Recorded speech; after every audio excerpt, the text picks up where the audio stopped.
Kag sa numero 1 sa mga balita, subong nga adlaw.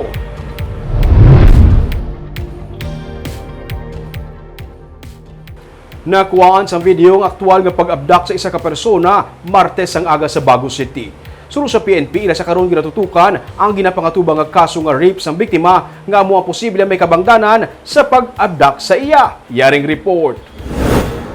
Ini ang video nga ginpadala sang wala nagpakilala nga persona sa pamilya ni Johnson Garfield, 32 anyos. Si Johnson ang lalaki sa video nga ginatulod pasulod sa sining Avanza nga wala sang plate number.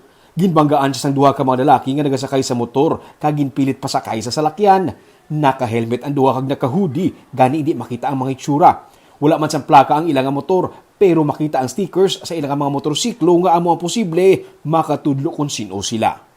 Martes ang aga, nagabutlak ang adlaw, sa ginali na lang ginbalabagan sa duha ka mga lalaki nga nagasakay sa motorsiklo ang biktima diri sa may highway sa nga Barangay Abonan sa Baguio City. Ilang aging pilit naging karga sa isa ka Avanza nga salakyan ang biktima nga tubtub sa karon missing sa gihapon. Ang motorsiklo kag pila ka mga pagkabutan na lang sang biktima ang nabilin sa lugar sang insidente. Suno sa hepe sang Baguio PNP nga si Lieutenant Colonel Joe M. Malong, dako ang pagpasalamat nila sa pagtuhaw sang video. Dako kuno ini nga bulig sa ilang nga investigasyon. It helped a lot no on the identity of on the at least naklaruhan naton nga Avanza gali ang ginapangita naton hindi hindi Innova. And second is may mga markings man to sa mga motor, although balaan naton it's very difficult no ma-identify to siya considering nga wala to siya plaka.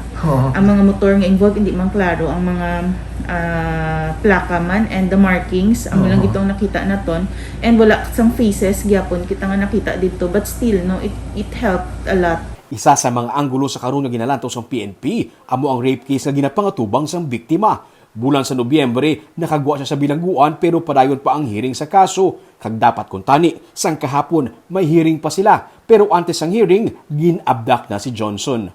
He is supposed to be having his court hearing kahapon sa rape niya nga case, no? Which was, I think, 10 years ago pa.